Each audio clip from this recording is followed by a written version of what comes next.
Hello, my name is Momoe Sato. Today, I will talk about ICT education and learning. Have you ever heard this learning style? The other day, I did a questionnaire. I asked first, do you know the meaning of ICT education? This chart is the answer. About 60% people have known the word's meaning, but about 40% didn't know it. However, I asked as a second question, you have made use of this learning style or not? The answers said that about 3/4 people have taken advantage of this modern style, but about 1/4 people haven't. From these results, I thought many people have availed themselves of this learning style to study. Here is the outline of today's presentation. First, I will explain the meaning of ICT education and what are contained in ICT learning by giving you some examples. Next, I'm going to show you the good points and the bad points to adapt this way of learning. Furthermore, I will state my thoughts and some practical examples. Finally, I will summarize and conclude today's presentation. First, I will show you the meaning of ICT education and learning. ICT stands for Information and Communication Technology. So, ICT education and learning means studying with some people to use some electronic machines such as personal computers or tablets. Now we have our own laptop and we often use it to watch some videos, write some reports, and examine the meaning of some words that we haven't known yet. Second, I want to introduce the user's image toward this type of learning, and I also want to show you some strength and weakness. To begin with, please look at this graph. This graph shows that what image the questionnaire responders have. Surprisingly, 90% people have good images to this way of learning. From this result, I got interested in the positive aspects and the negative ones, the people who have a good impression of ICT education feel. So, I also conducted an interview. First, I want to show you some good points. I got these opinions. Especially, I will introduce 4 answers. First, we can study anytime and anywhere, so we can learn our own pace. Second, it is easy for us to carry some implements thanks to the electronic textbooks, so we can reduce the number of paper books. Third, we can improve our presentation skills. Finally, it is easy to share some ideas with our classmates and with our teachers.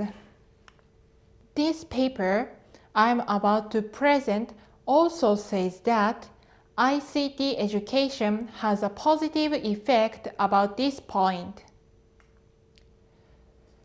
It states that ICT education is useful to help students develop self-sufficient and creative humans. The reason is that through electronic machines, it is easy for teachers to take care of their students, and students also feel less stressed to ask their teachers some questions. However, these questionnaire responders also feel some not so good points. I will especially tell you 3 points. This way of studying may give rise to the differences depending on the environment of a family or connecting to the internet. Second, we are supposed to be using devices to learn more while we are studying, but we sometimes end up using them for something other than studying, such as an entertainment. Also, learning with electronics makes us feel like having studied hard, but when it comes to take tests, we can't sometimes answer the questions correctly. This video implies this point. We know that scenario and story-based learning can accelerate our time to expertise on a given task. It does that because stories simulate the way we learn through experience. We know that scenario or story-based learning is more engaging than click then quiz e-learning. The reason why is that stories create empathy. Empathy in turn creates personal meaning, and it's personal meaning, not clicking, that drives engagement.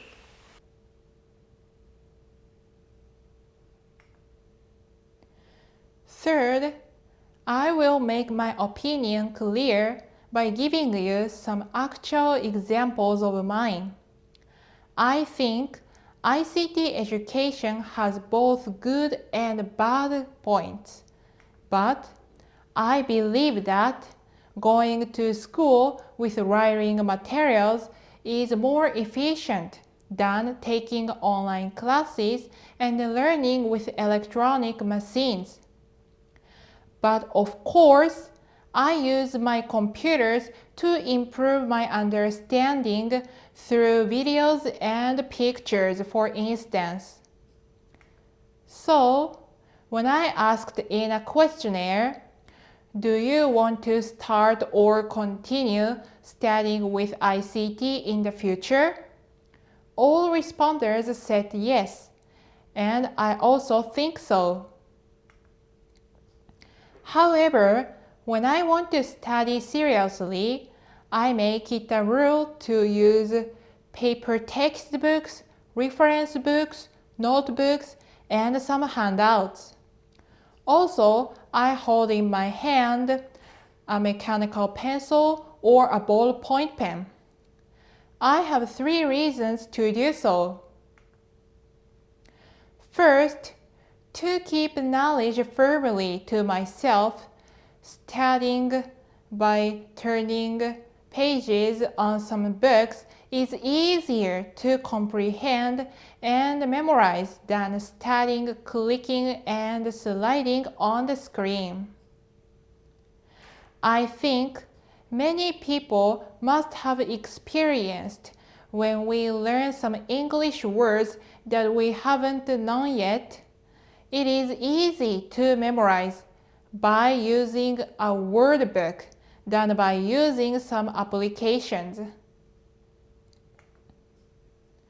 Second, if I study with electronic machines, I can't avoid seeing something that have nothing to do with learning, and I can get concerned about other things. That's why I make it a habit to use actual calculator than my smartphone's one when I have to do a complicated calculation. Also, I always wear a wristwatch to check the time, not depending on some device's watch. I only rely on electronics to take a picture, to check some weather reports and news, and to check some contacts from the minimum necessary SNS. This is how, when I want to concentrate on studying, I shut out unnecessary information. Third, I think daily lifestyle is good not to use electronics so much. When I have face-to-face classes, I make an effort to get up earlier, not to be late for the class. But while taking online classes, I can be in time for the class even just before it starts. So it possibly loses the habit of waking up in the morning. Finally, I will summarize my presentation. The education of using ICT has pros and cons. Pros will continue to be useful, and cons will continue to be harmful. The key is how we cope with the innovative machines. If we can find a way that works best for us, and we can get to know learning is interesting, nothing is better than it. Thank you for listening.